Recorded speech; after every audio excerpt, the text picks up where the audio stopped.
While this video guide provides information necessary to obtain the Canadian Ministry of Justice Handgun Safety Certificate, it cannot comprehensively relate all pertinent handgun safety practices or laws. You are urged to read the Handgun Safety Certificate Study Guide, seek professional firearms training in your community, and visit the Canadian Ministry of Justice website at www.canada.ca/firearms. Simply viewing this guide will not make you a safe gun owner. Safety comes only from carefully following all applicable rules and laws. Hi, welcome to the Windsor Park Coronavirus Patrol Force tutorial on how to operate with guns. So, let's just start with the most basic concepts. Loading. Well, so what is loading? Let's just first start off with that. Well, loading is effectively inserting a foreign body into our firearm. You're going to want to do it like so. I'm going to hear that nice clicking sound. It should be quite firm, hard, and should honestly be very much, well, how do I say this? Very accented, very distinct. Well, let's just try that again. Take our weapon, take our foreign body. Hear that? It's distinct. When loading our weapon or firearm, we want to make sure that the chamber has no other objects or foreign bodies within it. Make sure and check with your finger there is nothing obstructing it, and actually even open up this, which will allow you to see an in-depth view inside of the firearm, and clear the chamber of any external bodies. After loading it, make sure that you're following the standard safety procedures of firearms. Whenever operating a firearm, please remember to always keep it unloaded. If it is loaded, it can actually explode, and you may be killed. Unfortunately, due to the safety limitations of firearms, I will be unable to show you an on-site demonstration. Unfortunately, we will have to head over to the shooting range. When transporting firearms by hand, various safety methods must be followed that would otherwise not be applicable. When coming to a doorway, it is necessary to dismantle your firearm so as both hands are free to be able to operate the door. Notice how when bending down to carefully place your firearm, to use the back and sack technique, maintaining eye contact perpendicular to the ground while maintaining your torso above your center of mass. By following this technique, the risk of a hernia is significantly reduced, which would otherwise be a detriment to a productive day.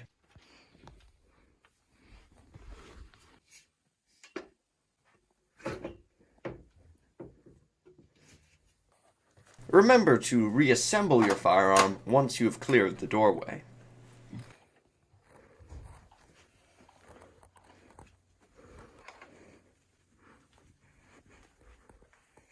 Disassemble your firearm when passing no matter how small an obstacle.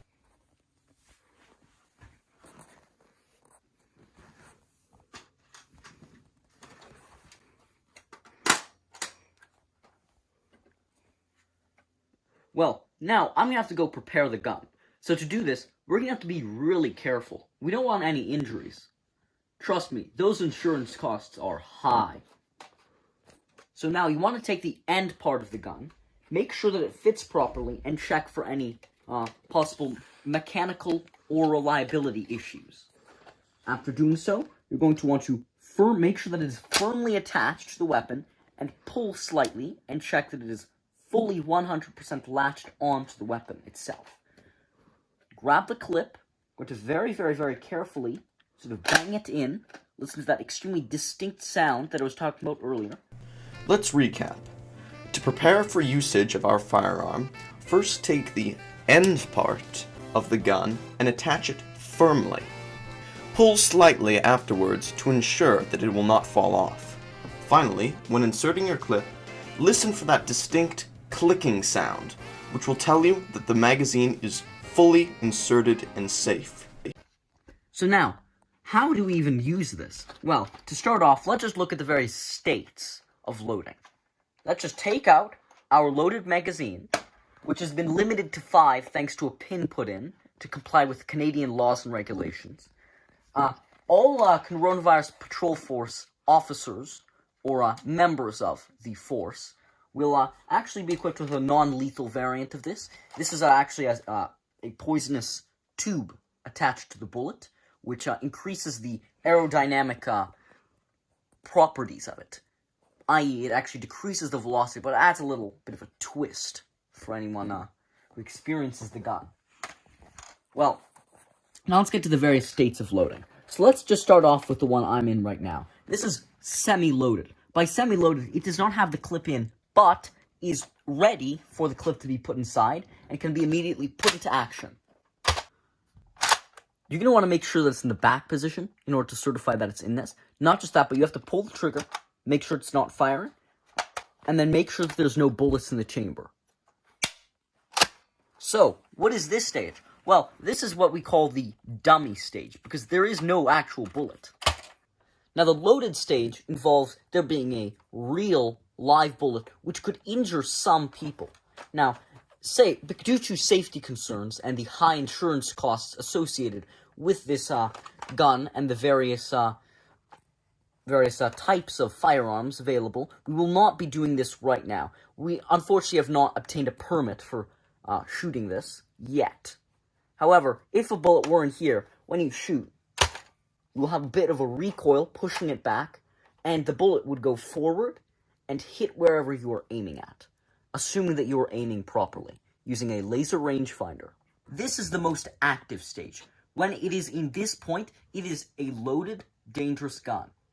At least within the stage of it being loaded and not completely ready, it at least cannot be shot at someone. If it is within this stage, if you point it at someone and you pull the trigger, they are what the kids would call done for or killed by the imposter, who is quite sus for doing that act in front of many others. Once you have fired, it is within this stage. This is actually the first stage, although we do not recognize it as the first stage, because it is not actually even within a state of readiness for anything. See, this stage is, what you want to do to reload it is followed by a movement. If there is no clip, you're going to want to load it like this. Insert the clip, make sure that it is in the proper direction and has a pin in it to make sure that it complies with legal regulations. Simply push it in after you have done this. And I repeat, never, ever point it at any live object. At this point, it is effectively a tiger on the prowl. Remember the 3 different stages. Semi-loaded, in which the firearm is in the back position, and a magazine can be inserted. The second stage, the loaded stage, is extremely active, which exists when the firearm is moved into the forward position when a magazine is inserted. The final, not officially recognized stage, is actually the first, and involves moving the firearm into the back position once again, but this time after it has been discharged. Now let's try with some real bullets. However, before this, we're going to have to do some mandatory safety procedures. Number 1, you're going to want to put on a nice pair of really nice earmuffs that will protect your ears from permanent hearing loss, as well as possible damage from the simple, incredible wattage in terms of hearing, the decibel wattage of bullets. Now, once you put it on, if you're a policeman like me, you're going to want to put some sort of identification on that classifies you as a member of the police force, as this will actually show you that, yes, you are a member of the police force, and that this will specifically signal to the overseer that you are a policeman and that some different rules apply. After doing this, you're going to want to make sure that you're wearing a bulletproof vest. This is to ensure any sort of injuries will simply be absorbed by the simple, incredible thickness of the vest. Let's get this thing going. Remember, there's an extra step. You're going to want to make sure that the overseer of the shooting range knows that you're here. So you're going to want to signal to them using a handgun and then almost push a trigger down.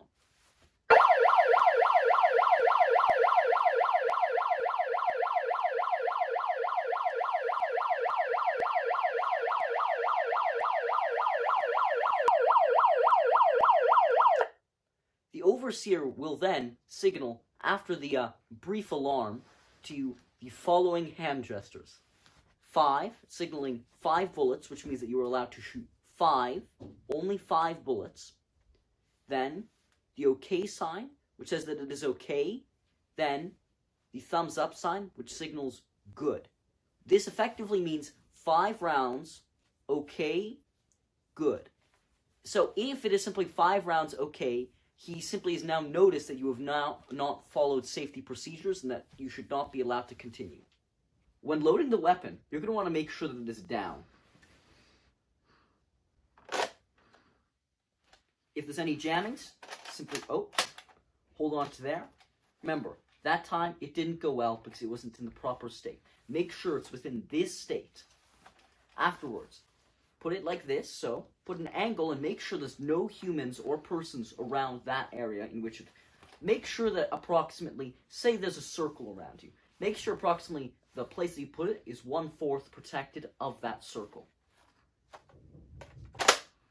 Once you've heard the distinct sound of a loaded bullet, you're going to want to very carefully, once upwards, with no people over here, safely load it. Next, with safety off, you are now allowed to engage for 5 bullets, which is the maximum you can have in a magazine.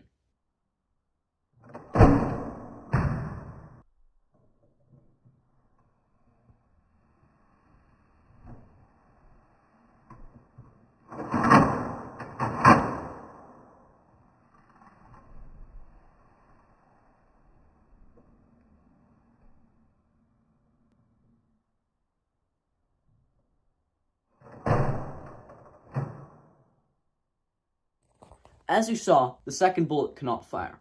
So now we're going to want to follow the standard safety procedure regarding stray bullets and/or accidents. The first protocol you should always follow is to immediately disarm your weapon by removing the bottom part of it. Place it in a separate area, and then place the gun down. Next, you're going to actually signal to the overseer that you're off shooting mode. So you're going to want to make basically the amount of bullets in total that you were authorized, subtract the amount of bullets that you've shot that actually fired out, not ones that got jammed, then signal to the overseer. 4, for example. Active shooting mode disengaged. After gaining permission from the overseer, you're going to want to take off all equipment for those who have not managed to hear the overseer's message. You're going to actually want to take off all equipment that signifies that you are an active shooter. Because active shooting is disengaged, you're going to want to take off all protective equipment that may signal that you are an active shooter. This is to make sure that people who have not heard the overseer's warning are informed of the deactivation of active shooting.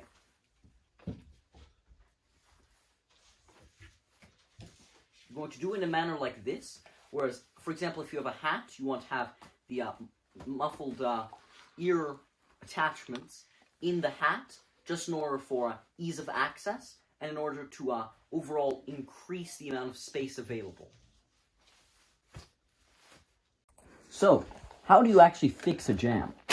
So first of all, you're going to want to take it out of the after firing stage. Take it out, inspect the chamber. Does the chamber have a stray bullet stuck in there? You're going to want to inspect it using both hatches. So open this hatch, inspect the bullet, and then do it from the other. This can provide crucial information that you may not have seen from either of the sides. After doing so, you have a choice. You can either take it out this way by pulling it using one finger and pushing it down. However, I would not recommend this method. It does not maximize safety like the other way does. You're going to want to almost make your hands like this. You want to almost shove them in. You're going to want to make sure that the thumb is almost perched like this to provide a strong support. You're going to want to now take your hands, slowly almost push it out, then cup them around the bullet and slowly drag it down to decrease the chance of accidental exposure to lead.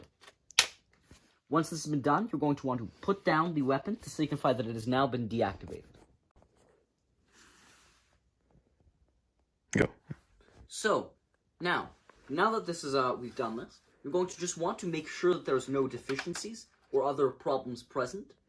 So just quickly do a check that you may have learned when going through Firearms school, if you catch my meaning. Check this, put it in the standard load way, push it under and make sure before that there's no bullets in the chamber. Double check that there are actually no bullets in the chamber using the hatch from on top and using the bottom hatch. Pointed to the ground, you're going to want to now pull the trigger and push your hands behind towards you in order to minimize the effect of recoil if there is a bullet, which is extremely unlikely due to the double factor. So after you have laid it down, and just to show you again, you're gonna want to go signal to the overseer like this. Defective weapon found. Please head to your muster station.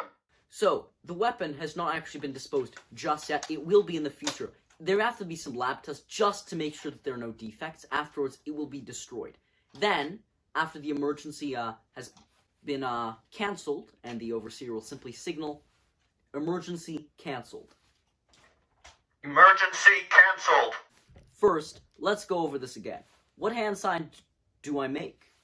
Is it A, B, C, or D? That's right. What? I said what hand gesture do you make to the overseer to ensure that the shooting range is in active firing mode? Is it A, B, C, or maybe even D? 10 seconds on the clock.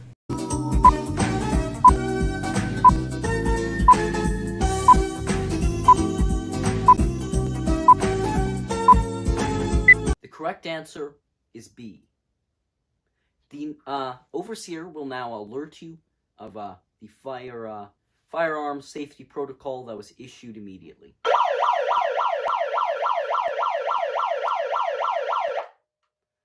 Now that the overseer has completed the standard security protocol, you're now going to want to make sure, weapon in hand, loaded. Well, what are we going to do again? Well, put this in again. So, now once we've done this, and it is fully loaded, remember, make sure that everything is clear of people. You do not want people even near the gun. Guns can kill people. Now, take the gun, put it across, allow a little bit of space for any sort of adjustments to the recoil of the gun.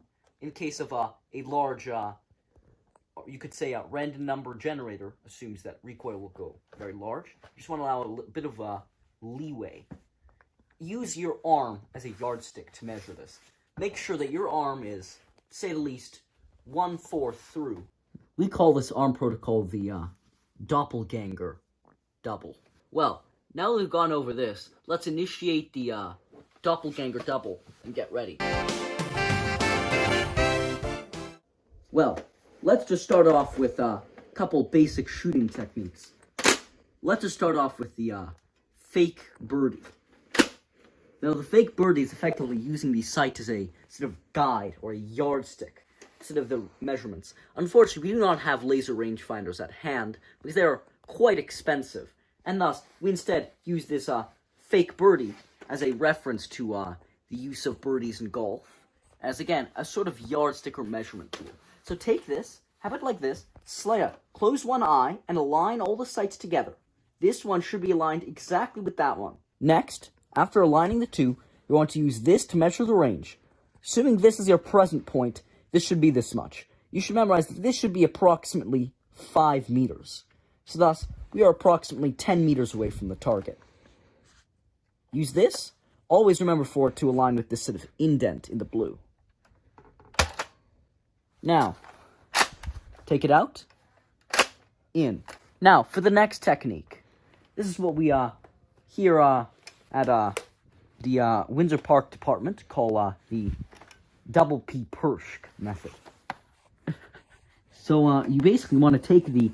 Now, in this one, we don't want to use range finding. That's what the birdie's for. This is where we're actually aiming. You want to take this and just sort of put it up. Depending on the angle outwards, right, you're going to determine how to shoot.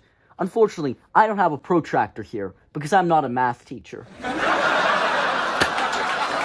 Wow.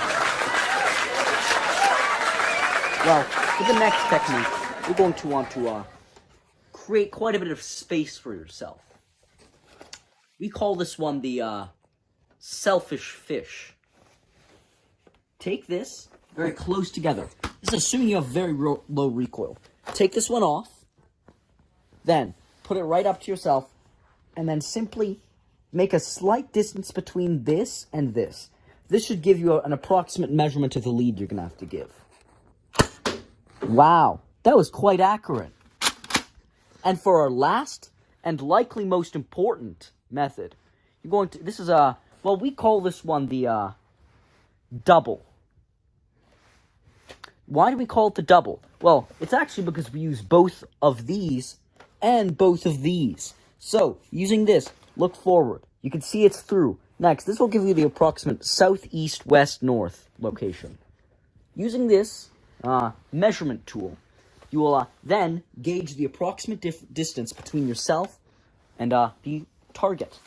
After doing this, take these two, align themselves. Take this one, that should be where you're going to be aiming. Wow, that was accurate. Wow, what a shot. Wow, that was incredible. Oh my, that was not very good shooting at all. Well, looks like we've ran out of bullets. You're going to want to remove the clip extremely safely. Make sure that there's nothing stuck in the chamber at all. Open both of the hatches and check for any signs of bullets. Next. Now, you do not actually need confirmation from the officer in charge of this wonderful place to stop shooting. Simply put the gun up like this, then take it off and almost shake this. Although the overseer would usually not announce it, often they will. It is really nice to have that extra layer of safety. All clear. Live fire mode disengaged. After the overseer says it once, not twice, not 3 times, not 4 times, once, because remember, there could be someone with a gun to his head, and simply say it, right? Just for security purposes, always it's 1. So now, after this, carefully take off the technical equipment that will identify you as an active shooter, and remember to signal to any of your coworkers who are less attentive than you, and simply say that I'm out of live fire mode. You can calm down now.